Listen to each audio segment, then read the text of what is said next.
Okay, do that now. Go stay close. Turn on video. Let me know. Just watch there. Stay close.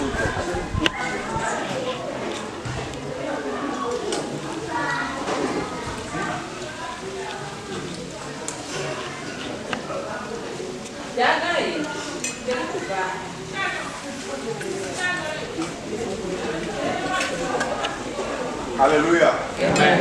God is good. Amen. Mauni yira nya be no feo. E ma ba yira nya be titi no kata. Ame be to kota ke la ni bandia, e la ni bandi do ma o be ta mi tinde. E ma o ta bi no ma kon ku da me te to. What do me to the car? E ni be ni a di Yesu. Ma o bi di ni na me to ni di Yesu. Yesu go di dia me ke ya ma o bo me nya wa me to ni nya be no no me. Donc ma o di na be nya be no no me ba di. Nya be mu na ba di. No be to Yesu do ani ma di. De ba ku la me to wa na e wa di. E ndi ba ni ba dia ame be be asuna mi asi de ta be nya ni ba to na go bi. Nya ti ni ba ni ba ya. Do na be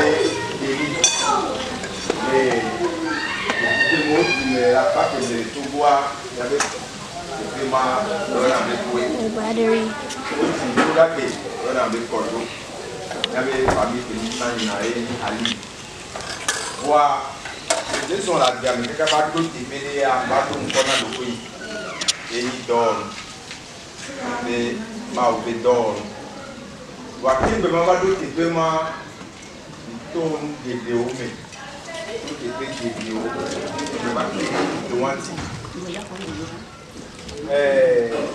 Esse amado Pilato a eleição, o Maria de Campo de Café, eu vou ver se eu vi a dia.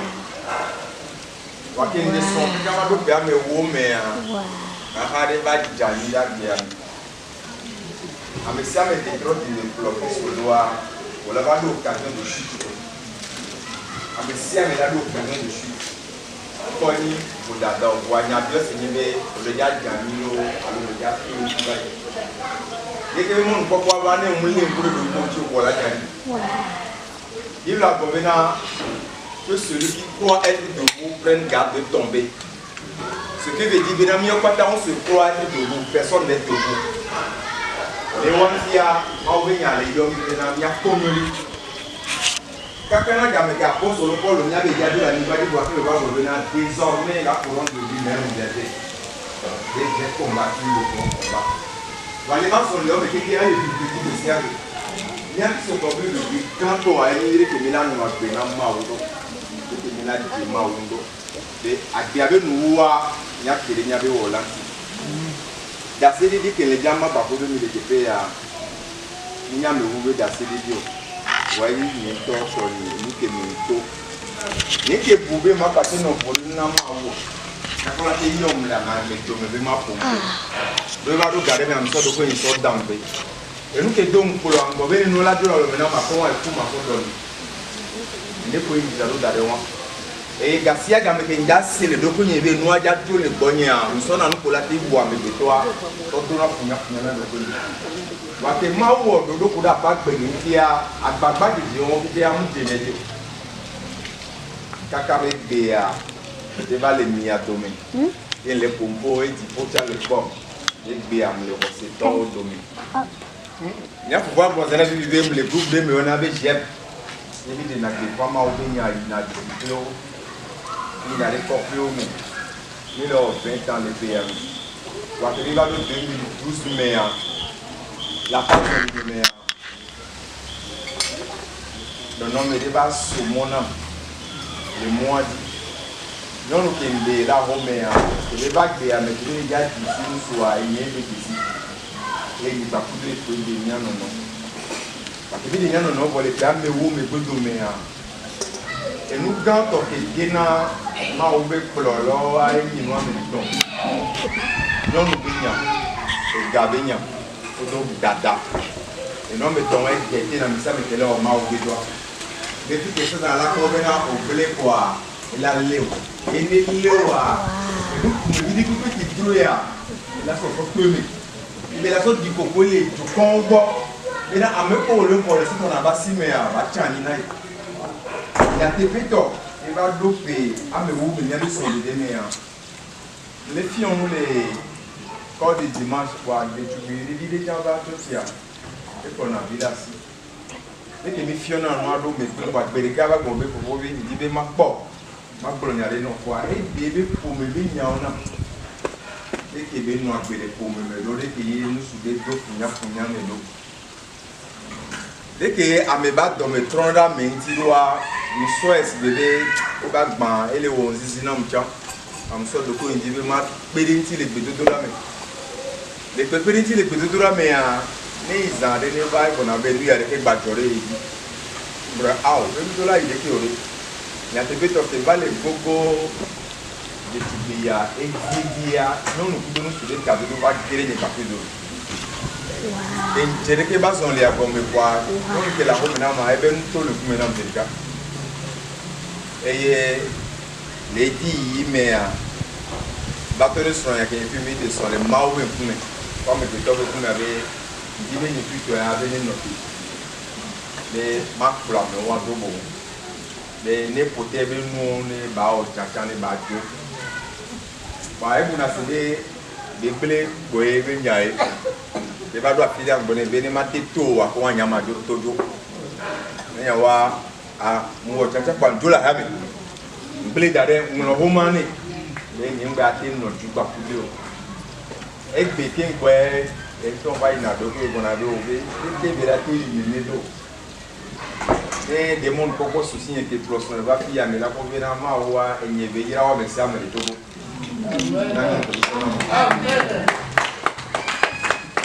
Et que bien que nous va fier mais va boire un peu mais soigner les points qu'on avait et n'y mérité.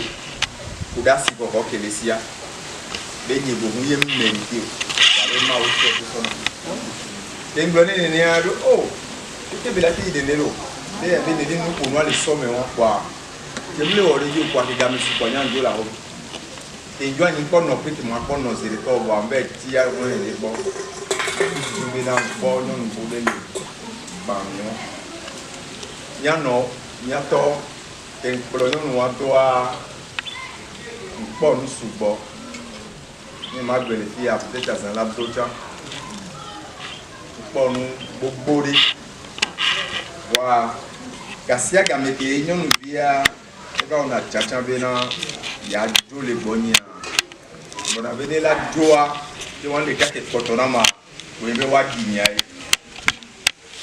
eye bereka mjoi domi kaka magbo ko nya tepeto a e jo pakazirika ke muso be ndi pipito ton ento edidi eti kaka banyabe e jole avoya me fi ke milea endo ho me kwa mso atupa kwa me amso le tongo na do koni mso le jado koni de ko wa fi kwa gbe la no tero na me ya tele o ma bali ya mere de e tele o ma bali kwa nyon vide to ho mo nu ye bayi kwa ile si atupa bi gbagba le ho me ko be do ho me ko be gbagba ko do ho me de be dapa yo amole avoya me kwa o gede wa mi o va kokom do o le kokom to ja mo le mo no gba fu do mo be yin le ja iponto wa mi so le mi sisere yo polo mi kon di ale ke le wo tu kada to o be so e dokita ba lo ma ke wo do na mo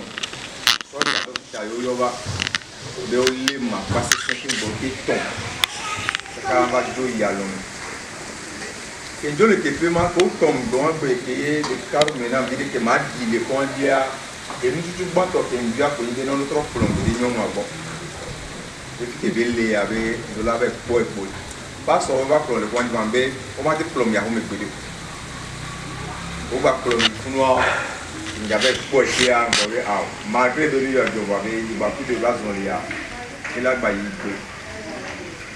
mais les gars au change nové et la jo ben ni be la jo ya ni jo le wa bi dia be nya be ndi le popola donc on ne peut pas so de so jo bo so da so jo ni mon popole bin ba no asin bi ma ble ni le ko yin ti le wa ya te bi tori ke no le sin do le ke mso na kakla do do wa o prom so jo bo be yo plon va o se be o lemu yo be o lemu be non me ke be le no aye ya que so jo comme dade ya o de ke no le do be parent o de iba mo de e mi le bonyo kwa a e so nyo ku du ide tam du cal pro la o bo be ils sont avec le commissariat donc à so jo di be na pro ni va ni yo anya de ke wa dati le nti do